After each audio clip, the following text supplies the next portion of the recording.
First of all, I love you. So let's get that out of the way. And who said that I loved myself when I was doing what I was doing? In fact, I was really hard on myself the whole time I was losing weight. I beat myself up out here. I walked that sidewalk crying. I was in so much pain walking that sidewalk. I just needed to find the person that I wanted to love. I didn't love myself. It took losing the weight to love myself. Forgiving myself. You think of years wasted. So much time. I'm never gonna get that back. Yeah, I mean, I may be 38, but fuck. How do you get back the best years of your life after you've wasted them? Don't think that I don't take that shit seriously on myself, too. It's hard on me. I sit here and I dwell about how much time I wasted. I try to make better. I try to do things better. Try to make my life better. I walk out here every day because I need to. Because I can't stand the thought of being the man that I hated so much. Like, I left myself behind and I'll never let myself get that big again. That's not happening. Like, if they cut my legs off tomorrow, I will sit there and fucking maintain my weight through diet. I will cut back on everything that I have to. Because I was in tragic pain. It hurt to be that big. I was always in pain. I always needed help. You gotta think of the future that you want. You gotta put that on your fucking vision board or whatever it takes, and you gotta fucking shoot for it. What I did was I used my pain. I used my suffering. I used the words of the bullies and the people that were fucking awful to me my whole life. And I took that fucking anger and I walked it out. With the whole time just wishing that I could talk to my dad. And I can't. So I walk his path. So I can get as close to him as I can. And I talk to him. I don't even care if I sound crazy out here. I straight talk to my dad all the time. I sound like that fucking psycho in fucking Braveheart. Oh, yeah, father. He's not talking back to me yet, so there's that. I'm not crazy. Use your pain. Use it. It's something. It's motivation. You get out there and you just start doing it little by little, and eventually something's gonna happen. You're gonna do it. I love you. It was 1996. I was 12, getting ready to turn 13, hanging out at my best friend's house. My best friend, Jimbo. I've mentioned him in a video before, but it was instantly pulled, so you guys don't know about Jimbo. Anyways, Elaine, my wife, is Jimbo's older sister. She's 9 years older than me.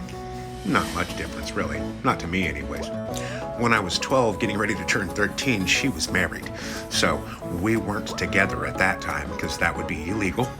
I was just one of her brother's friends that hung out around the house. So there was no actual, interaction, really, other than that kind of an interaction. We were more friends. But anyways, many, many years went by. A lot of life was lived. Elaine had 3 children, and her children have had 5 grandchildren. I did not have kids. Last year we started talking before Halloween, and she was flirting with me really hard on the fucking Instagram Messenger. She'll pretend like she wasn't, but she totally was. She was into me. She spent the entire Halloween night writing me back and forth on fucking Messenger. It was really sweet. It was wonderful. We had a really good interaction, and then we just realized that we needed to hang out more. And one thing leads to another, and now we're married. So, yeah, it's beautiful. I love her with all of my heart. She's been the fucking greatest thing that's happened to me in my life. Through all the trials and tribulations and misery that I've had to go through, it feels like that's a breath of fresh air. The moment that I met Elaine, that was when everything started to get better. We started out just being friends. We talked for months before we even started dating. It was more of a reconnect, sort of a what happened to you after you left my parents' house kind of a thing. And I just sat there and continued my story with her, and she just sat there and listened. You got to appreciate when someone wants to hear what you have to say and is willing to sit there and listen to your bullshit. Some of you all wish that I could talk all the time like a podcast, but I'm telling you, it gets boring after a while. We were driving around in the woods a lot at the time, and we used to spot horses. And the day that we got engaged, we were spotting horses out there in the headquarters area in Castle Rock, Washington. And she proposed to me out there next to this stump on this clear cut. And every time we pass it, we have to kiss because it's our tradition. Not that we have to kiss, but we choose to kiss because it's our tradition. And that's our spot where we got engaged. We got married September 19th at my grandma's house, and we had a beautiful reception in Kalama down there at the fucking beachfront right there by McMenamins. It's just been wonderful. Look, some of you might not understand. There's a process to being Joker. There's a build-up. There's something that needs to happen before it happens. The Joker is like Joker Light at the moment. It's the beginning of the story. He has no villains to fight yet. There is no Batman to fight him. Remember, the movie starts off with Arthur Fleck. Arthur Fleck is not Joker yet. After the movie wraps up, he's Joker. So, technically, Todd Phillips' next film should be epic as fuck. Because now the fucking Jack is out of the box. Like, we know what happens next. Joker loses his goddamn fucking mind and takes over Arkham. You'll remember in that film that he is picked on and belittled and trounced into believing that he is nothing. He has a full mental breakdown on the Moray show and delivers one hell of a pop for an ending. But not only that, he does it in front of a worldwide audience. A whole city of people that Mr. Wayne just called clowns. And he's the king clown, face painted, covered in blood. So then when he gets out of that, and he gets arrested and sent to Arkham, and the ending of the movie happens, spoiler alerts, I know, I'm sorry, and he walks down that hallway tiptoeing with bloody footprints, dashes to the left and runs out of frame, he's free on Arkham at that point. Now he's Joker. The whole movie's a build-up. It's a giant stepping stone to what's to come. And I fucking knew that movie was going to be good. Tom Phillips is actually a decent fucking director, even though he's done some real slapstick shit in the past. He's decent. He knows how to at least fucking put the picture together, and that movie was good. I liked it. I mean, you can give all the shit you want to fucking Leto for his fucking portrayal. What the fuck are you doing, dude? That's not Joker. I can't laugh like Joker, but that's not fucking Joker.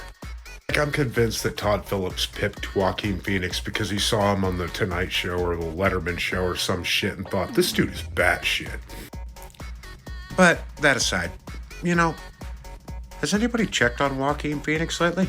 He dug pretty deep into that character, and I don't want any Heath Ledger moments going on with that guy. I like him, so let's make sure he... Nope. Not saying that one. But I'll tell you a fucking good hunting story. I'm just not saying the craziest one because that shit was illegal as fuck. It wasn't me even, but I was just there. And I'm not gonna fucking get into it. Anywho, my dad and I were cruising around the Castle Rock area in headquarters.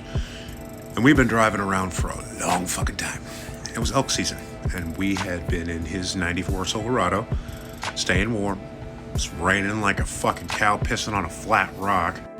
He's driving along and Dad goes, oh shit, there's something.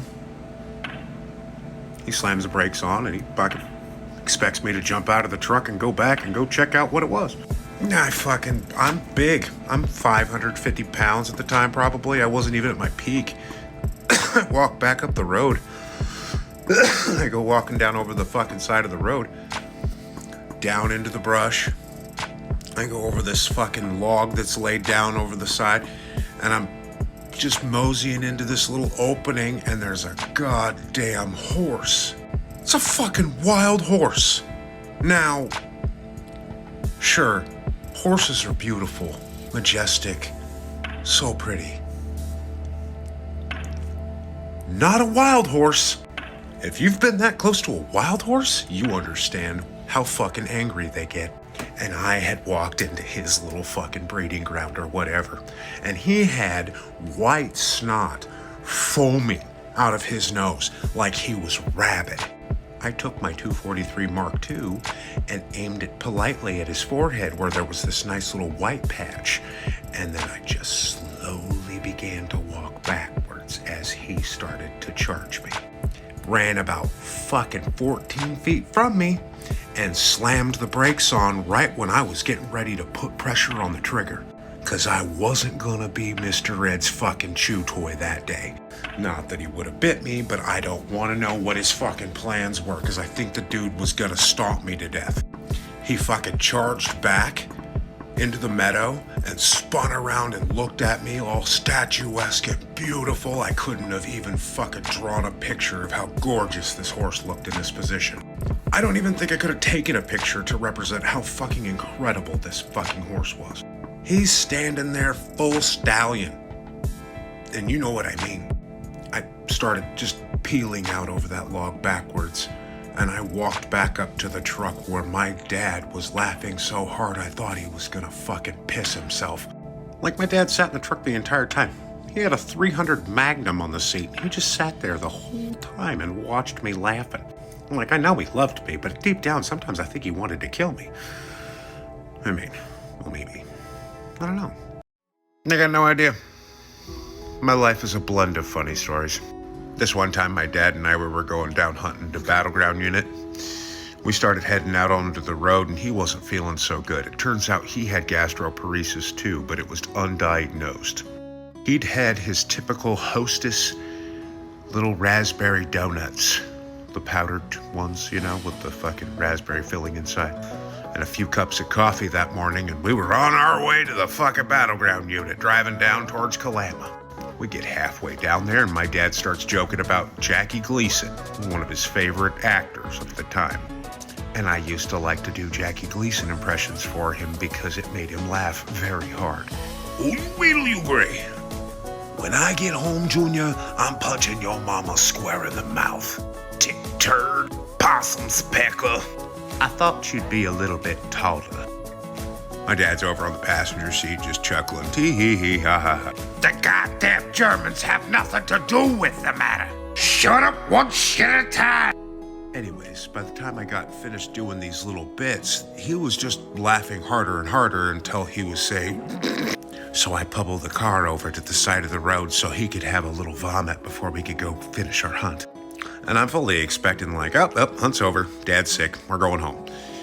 He fucking vomits and vomits all over the side of the fucking road in Kalama. And he fucking sits there for a second, breathing like, you know, we do. You know, shuts the door and says, all right, let's go. I'm looking at him like, are you fucking serious? He's like, yep, that was really fucking funny. And I'm like, I'm so sorry, Dad. I didn't mean to make you fucking sick or anything like that. And he goes, Dan, don't you ever apologize for making me laugh so hard that I vomit. That's a skill. And if you can do that, that's impressive. I know that my impression's not good. It was just good enough for my dad, though. And it was really fun to watch him laugh and hear him laugh hard. And I used to try to make him laugh as hard as I could all the time. He had a good smile. He's a good man. He worked so hard. He did so much. He was just always so kind and so caring. Just a wonderful human being. Best I ever met. Hell, it was that truck, in fact. That was my dad's truck. That's what I got when he passed. We lost everything in that house fire, so I got the shop and I got his truck. That was it. Not a day goes by I don't miss that old man. Me too, buddy. Me too. There's not a day that goes by that I don't miss that old man. And I try to hide it because I know that it bugs people sometimes, but it's hard. It's really hard to say goodbye to somebody that you love with all your heart. My dad drove fuel truck. He was always driving fuel truck. Spent 17 fucking years doing that shit until he was forced to retire because he went blind. They don't want you driving when you can't see. But after that, he trained men to drive. So he knew how to fucking drive that truck so goddamn well. He would tell you, you gotta have rhythm. If you can make love, you can drive a semi. He was really funny though, too. He liked to do things that most people would think weren't very funny. This is his chainsaw bar. Came off of his old saw, the Screaming Beaver. That's right. I named the saw, but he loved the name so much, I painted that on there for him and he ran that son of a bitch until it went dead. Well, he didn't. He didn't run it till it went dead. A friend of ours borrowed the chainsaw and then he didn't grease anything and just fucked it up. But it's my dad, so I gotta mount stuff like that to the bench so that it's on there forever. So I can always remember my dad. Everywhere I look, my dad is everywhere at my house. My dad was 6'6.5", and I made all of my benches outside his height. So everything is to length him. He's 6'6.5", so all my benches are 6'6.5", and that's how it is. Except for the beds. The beds are 8 foot, but that's just because we needed more room. I'm surrounded by him. His old tools, his old gear, everything.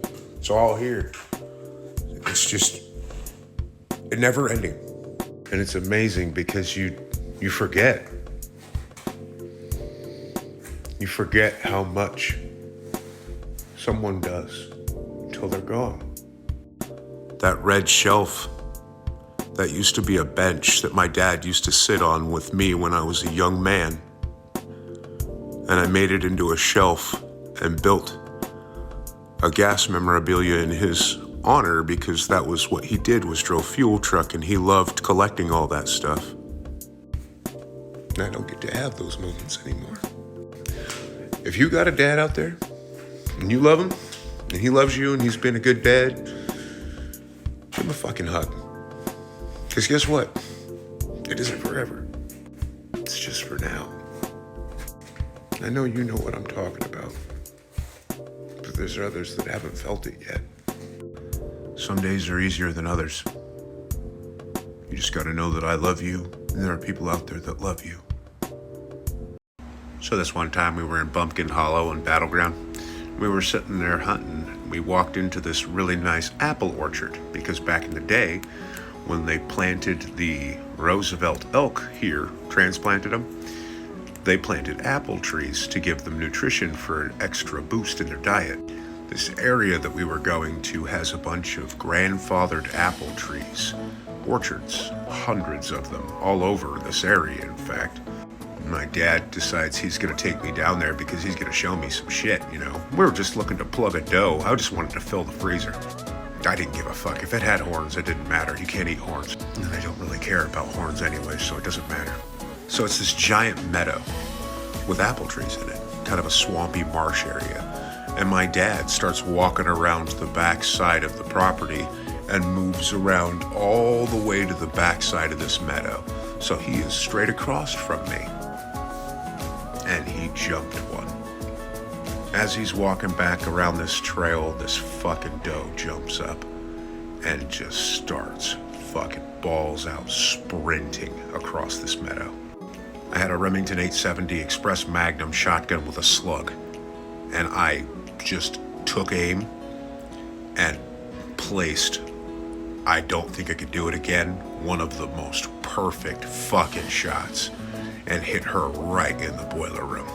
Took her heart out, she fucking front leg flipped. But my view was me taking a shot directly almost at my dad. That's what you call excited buck fever. Even though it wasn't a buck, I was just so excited to take the shot. I was 15 and I saw meat running wide open and I decided to hammer it. Thankfully, I missed my dad, and we didn't have a very sad story starting there in my life. he did say something about it afterwards. He was like, Jesus fucking Christ, you need to be a little bit more mindful of your backstop, kid. Whole time I'm just like, I shot one. I mean, it was another one. I had shot many before that, but that one was just a fucking good one. I mean, it was a dead sprint. This thing was fucking balls out running as wide as it could go. And I hit this thing perfect and it somersaulted. Like, I don't know if you've ever taken the life out of something like that. When something just ceases to exist, their legs go dead. And they just do this, like, crazy flip. Like, I've never seen anything like it in my life. Even today, I haven't seen anything like it in any hunting video. This thing was wide open and it was like I just took the life out of it. I mean, I did, but you should have seen how fucking happy my dad was, though. Even though I took a shot at him, he was still all smiles.